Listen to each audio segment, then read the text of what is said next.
That's so interesting. So it's not just a question of practicality, of pressure from the household, you know, the head of the household. No. It's also to do with what might be best for her emotionally. Emotionally, yeah. That, you know, she says, you know, Romeo, he can't come back to you, and if he and except to sneak, and that's not going to happen. And so right. and she says, he might as well be dead.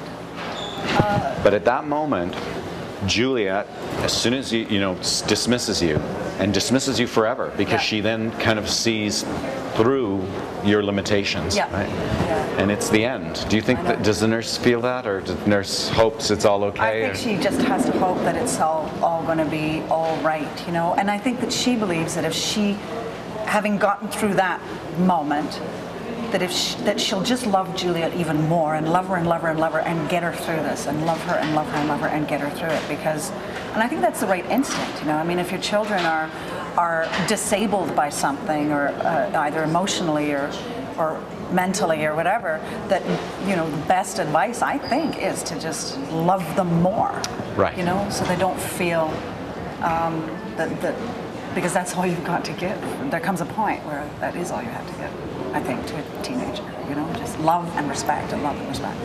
Well, despite all that, it doesn't end well, not to give anything away.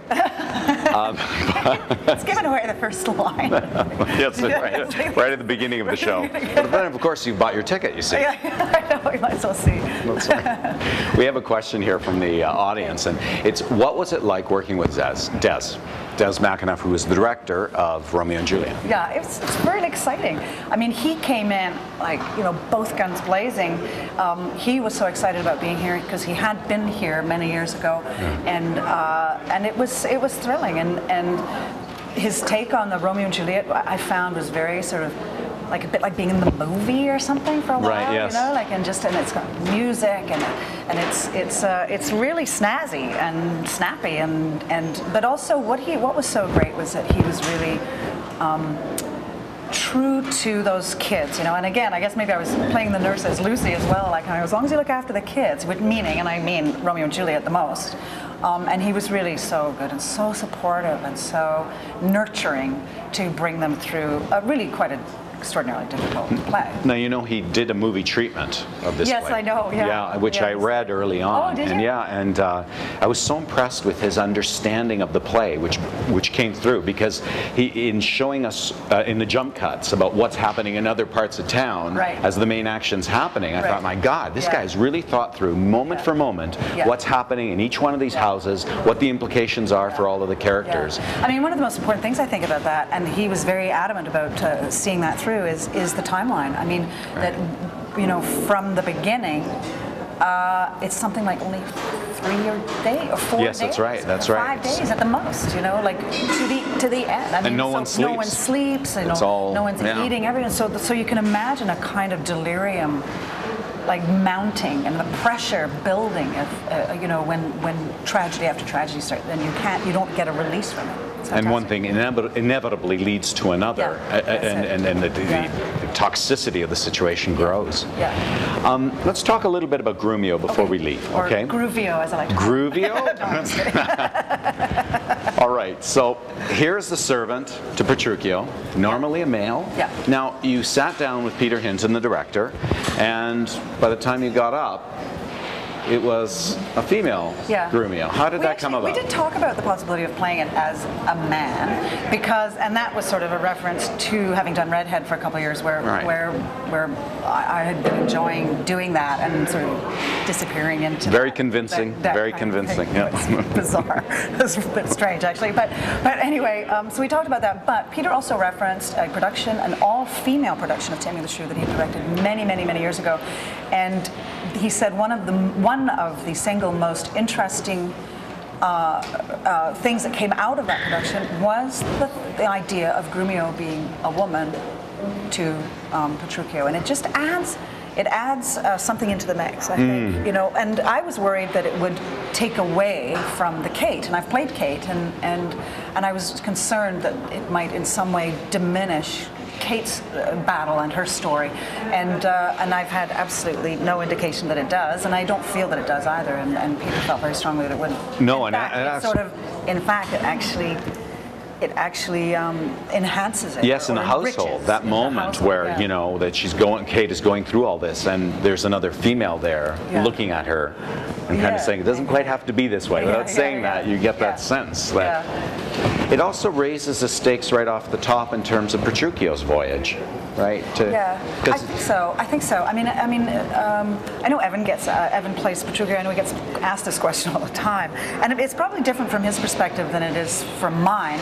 But I mean, I guess bottom line, I mean, having done as much Shakespeare as I have, the first thing is well, it's a servant, you know, and a servant, you know, a lot of the plays loves their master. Just loves them and is completely committed and devoted to their master. And so I just play that for the truth. And whatever the picture is that happens, I have to let the audience kind of decide for themselves. I think that, you know, in this production, Grumio and Petruchio have a very definitive, or maybe not definitive, they have a relationship that if it was played by a man may not bring Grumio quite forward as this seems to do. Like, people really get who Grumio is this way. It seems, anyway. You know, not to take away from anyone that's played Grumio before, but I just mean that it just seems to heighten it a little bit. Is Grumio a little bit in love with Petruchio? I think so. Yeah, I think so. I think they've been wenching it up, you know, for years. And then the spanner in the works is that Petruchio's father dies, and they have to change it up. And she comes along because she's his servant, but I think she thinks she has no idea what they're getting into. And I think, you know, the idea of watching him tame a shrew and then they're going to take her home with her money, and then things will be back to normal. Right. They'll just have that crazy debauched household and all those crazy servants and all that stuff, and it's all going to be just fine. And then we'll have that girl up in the attic somewhere, I guess. But what happens, of course, is that love gets in the way. The miracle, you know, it just gets in the way, and so.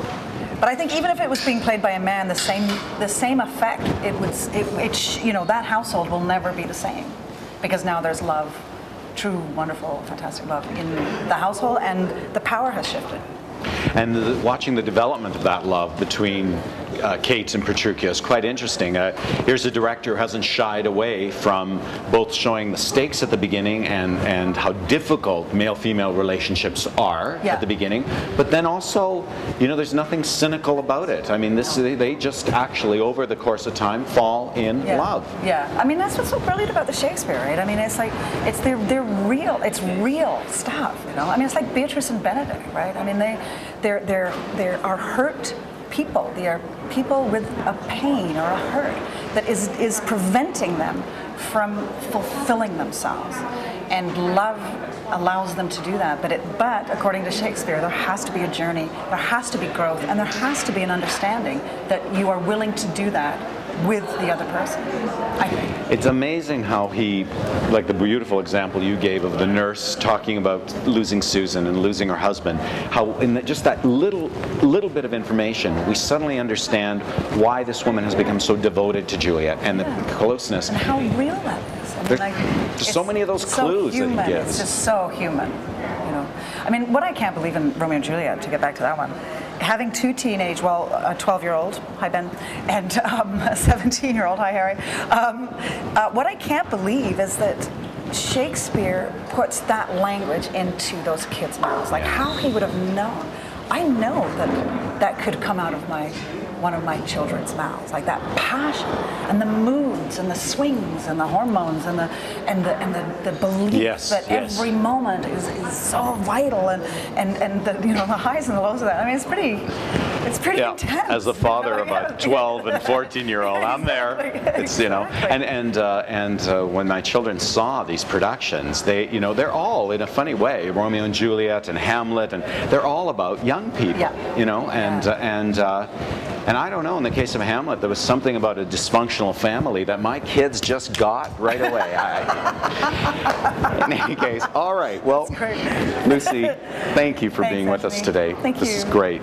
Now, next week, we're going to be coming back, and we're having Scott Wentworth and James Blendick here. So it's the dad and the stepdad and the Hamlet story. So join us next week, same time, same channel, and please bring your questions. Thanks again, Lucy. Thanks.